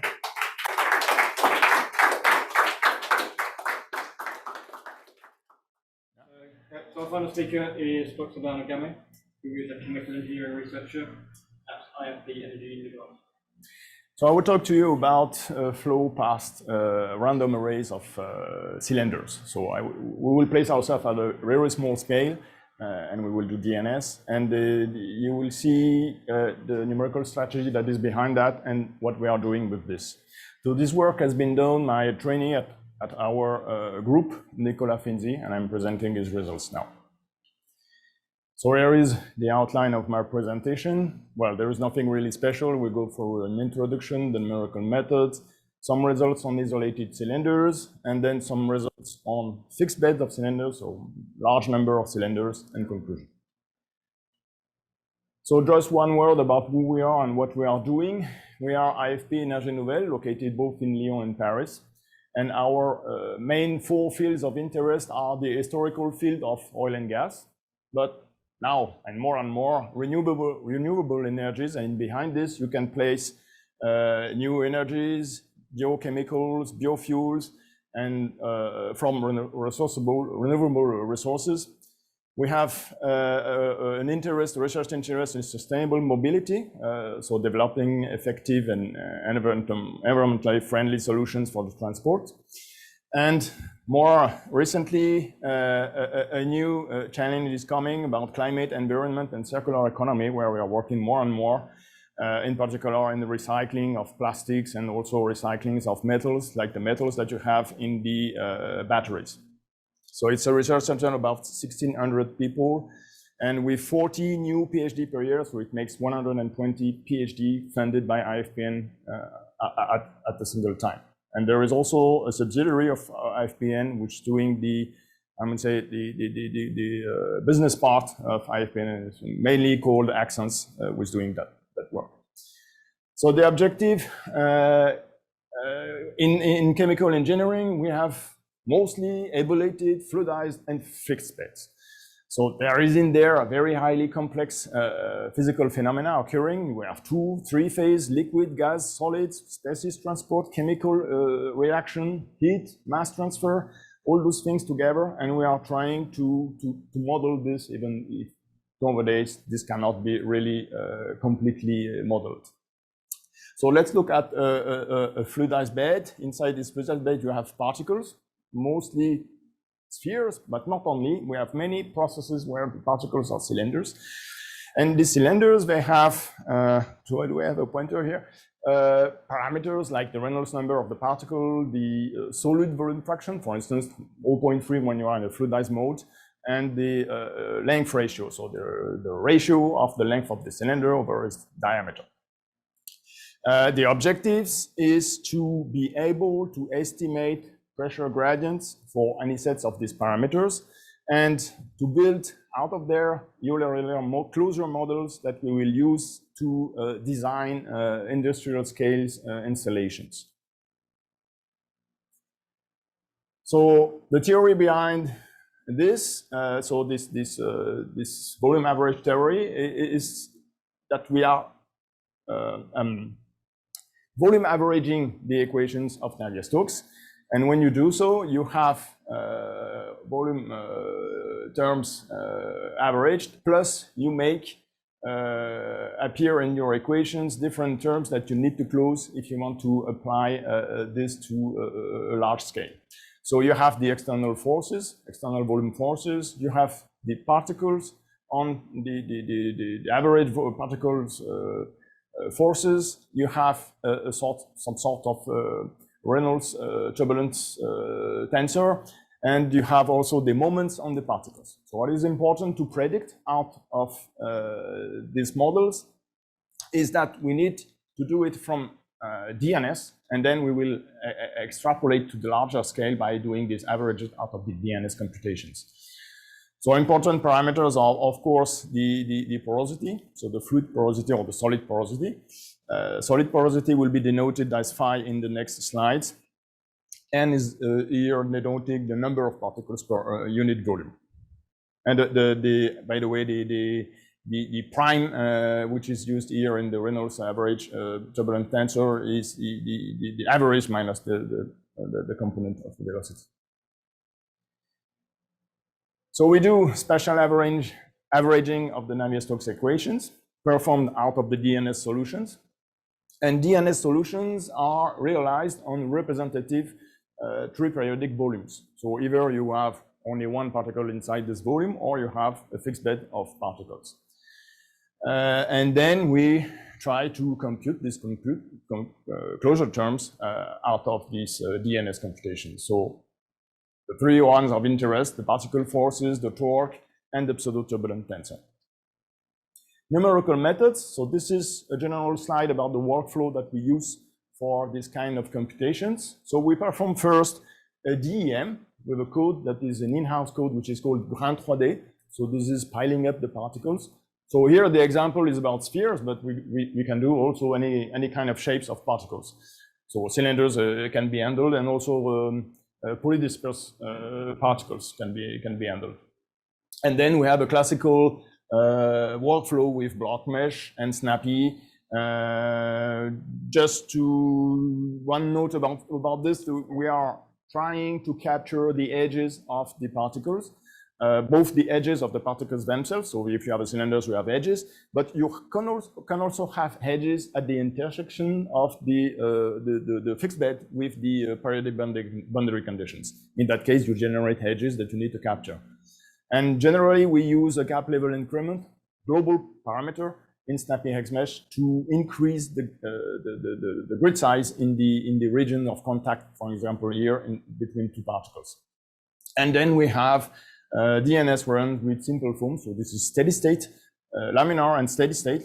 Mostly in this kind of computations, we are steady states. We do a special care of the cyclic boundary condition, but I have another slide about that. So we do 2 steps computations for the periodic boundary conditions. First step is to apply cyclic IMI, let's say between 2 inlet and outlet periodic boundary conditions with a patch mean velocity force source term that is available by default in OpenFOAM. So this yields a pressure gradient, and then we get out of this first step the pressure gradient, which we apply to a second step with a different type of boundary condition. So in that case, we use a fixed jump AMI boundary conditions with a fixed jump of pressure that is out of the step 1. And in the second step, the source term is removed. We do it this way because we need to do some comparisons with other codes, which simplify, for instance, comparisons with an in-house code, which is called Pelegriff that we have at IFPN. It's easier to do it that way, to do the comparison very explicitly. So I will start with some results on isolated cylinders. Here you have a few references about the bibliography that's available on this topic, but we have very few studies in the bibliography dealing with low Reynolds number cases. Just a couple of slides about the slender body theory. There is a theory that approximates the cylinder by a line, and through this, so this has been originally developed by Cox in 1970, you can get out of there a velocity field, and then out of there also the forces and the moments out of this approximation. So this is only valid for high length ratio, so for T much larger over 1, and for Reynolds tending to 0, not not exactly 0, but so that the torque is in fact null in this formulation. This has been extended more recently by Cox and Kayat and Cox for small but finite area particles, and in that case for low Reynolds numbers, and it is a theory of second order. We will do some comparisons of the results of the out-of-body DNS with this theory. So this is a typical setup of a particulate fixed bed. So here you have only one particle. So you have one inlet, an outlet that can be periodic. And typically the boundary conditions are a zero gradient or fixed values. That's the only kind of things that we use. And we are varying, for instance, here for the single particle, I mean the single cylinder, we are varying the angular position of the cylinder, its length ratio, or the Reynolds number. There is a comparison between the force, so the axial force, at two different Reynolds numbers. So you have a low Reynolds number on the left and a higher Reynolds number on the right. It's a comparison of the DNS out of OpenFOAM with the slender body theory. And we can recover here that for low Reynolds number, we have fairly good approximations between the two fairly good agreement, between the two formulations, between the slender body theory and the OpenFOAM results, but this is no longer valid for higher Reynolds number. And by the way, also for the slender body theory is valid also only for high aspect ratio. So for Chi equal 30, for instance, we have a very good matching between the two, but less for Chi equal 5. Same thing, but for the other component of the force in the other way. So in that case here, we have a slender body theory that is not really accurate to predict the lift force. Same thing again, but for the torque, so the moment here, and you see that here, again, the slender body theory is not really accurate to predict the OpenFOAM results. Well, it comes out the development that you have inside the boundary, the slender body theory, because in fact it's a series of 1 over log Neperian of Chi, and which is for low Chi not really tending to 0. This is going to be very large for small aspect ratio particles, and it means in the end that the slender body theory is not really accurate in that case. So what we have done, we have tried to extend this theory and correct it with a correction term. So you have here the formula of this this extension. This has been done by from development that were done in the thesis of Karuba et al., and then extended again with this correction of the inertial term. And here in that case, we see that for this Reynolds number, very low Reynolds number, we have fairly good agreement. Here you maybe cannot really see it, but you have the 3 curves. So the points are OpenFOAM results. The thick lines are this theory, and the thin line is the slender body theory. And if you increase the Reynolds number, so I will go directly to the Reynolds equal 10, here you see that we have a fairly good agreement with this new formulation, which is a bit lost by the slender body theory. Here you can see that we are a bit further. Same thing, but for the other component of the drag force. So this is the perpendicular drag force term, and we have here the same conclusion. I will not go much more into details here. You have here, for instance, for Reynolds equal 10, again, this small discrepancy, but a little bit smaller than the other force. Regarding the comparison between this new theory and the standard slender body theory. Again, another formulation that we have done. So this is an extension too. So you have here the standard formulation, and here the fitted extended formulation that you have. So the first one is the dotted lines. So again, the symbols are OpenFOAM results. And with the fitted extension, so we get some better agreement with the OpenFOAM results. I will switch now to results on fixed beds of cylinders, so we'll have now more than one particle. I have a slide here describing what's happening at very low volume fraction of solids. So if you look at these two graphs, you have the drag and lift force, and you have here averages of different kind of volume fractions. So this is the dark symbols, and you have individual values of the different computations that have been done in that case. So this is only for low volume fraction, and phi equals 0 is the isolated, corresponds to the isolated cylinder. So when you look at that, and if you look at, for instance, for the phi equal 0.01, you see that the triangles, I mean the full triangles, are almost at the same level as the square.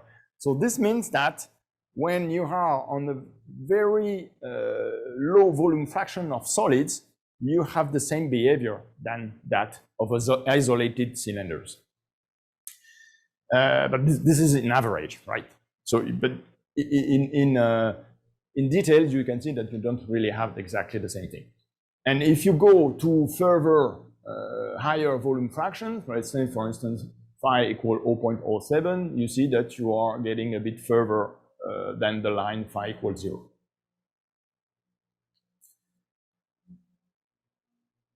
Another important result that we get out of these fixed beds is the pressure drop. So the pressure drop, so for those who know about fixed beds, is generally modeled through an ergon equation. So the ergon law, this is this kind of equation here that you have. Here we have two graphs. This graph on the left is for a low volume fraction, and this one for a higher volume fraction. And we are varying the Reynolds number, and we are looking at here the pressure gradient. So the solid line, so the orange line, in fact, is the ergon law, and the dashed line is the empirical fit. I think this is exactly this formula here. And the OpenFOAM simulations, no, this formula is the ergon law, sorry, but we have another fit, which is not written here in terms of equations. And the OpenFOAM results are the symbols here. So what we can see here is that for low solid volume fraction, we have much more difference between the ergon law and the computations, which is reduced here for phi equal 0.03. But this is nothing really surprising, because here in the denominator here, the Reynolds number is coming here at the denominator. Here again, for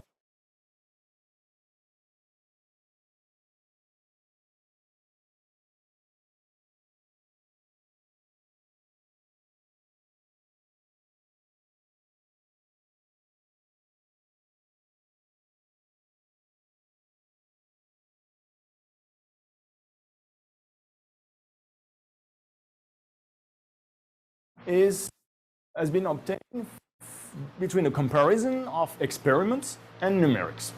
So we have here an experiment that has been conducted on a fluidized bed. And here we have experiments that have been conducted on a fixed bed. And we see that for the pressure gradient versus volume fraction, we have some kind of evolution of the curves. So it means that when you are in fixed beds, you have somehow the same behavior than fluidized bed experiments for this volume fraction. So we have not here the results for higher OpenFOAM volume fraction, but might diverge a little bit more. Just here, a small colorful dynamics image of a sample velocity field. So just to show you what kind of results we are processing to have this kind of curves. So out of this, the objective is to get the closure terms. So one of the closure terms that we want to have a look is the turbulence closure tensor. So here we have two curves, one for Reynolds equal 1, one for Reynolds equal 80, where we show the average of u prime x, y, z, etc. And what we can see is that there are dominant terms. So the actual dominant term, u prime xx, is in the direction where the flow field is occurring, and then you have the perpendicular over directions, which are quite similar in y and z. And here you see that the over terms can be almost neglected, are almost null. When you compare the left-hand side curve to the right-hand side, you see that you have somehow dependence on the Reynolds number, but it's rather weak. I mean, if you see that from Reynolds equal 1 to Reynolds equal 80, sorry, same kind of evolution can be seen. Another term that we are working on at the moment is this first moment closure term. So this is about the tensor, so the moment of the forces on the particles. And here we have seen that we have somehow high fluctuations in the results. So I show this, but this is still work in progress, and we need to assess why do we have such oscillations. Anyway, it means that these terms are actually not really negligible. So we need to address this and to see how to model this out of the DNS, maybe doing more simulations to assess the problem. A few conclusions. So I've shown you a triperiodic arrangement workflow, and this has been validated against numerical models, against formulations like the Kayat and Cox formulations, slender body theory. There are empirical formulas that describe drag, lift, torque, and etc. This is the objective of one of the publications that we are going to submit, hopefully this. We have ongoing work on closure terms, in particular the first moment, where you've seen these oscillations. And we would like to, by the way, also explore the dependencies of the results on the orientation tensor. So the orientation tensor is the way you have your particles oriented in space. Remember that we have cylinders, so they have an orientation for each.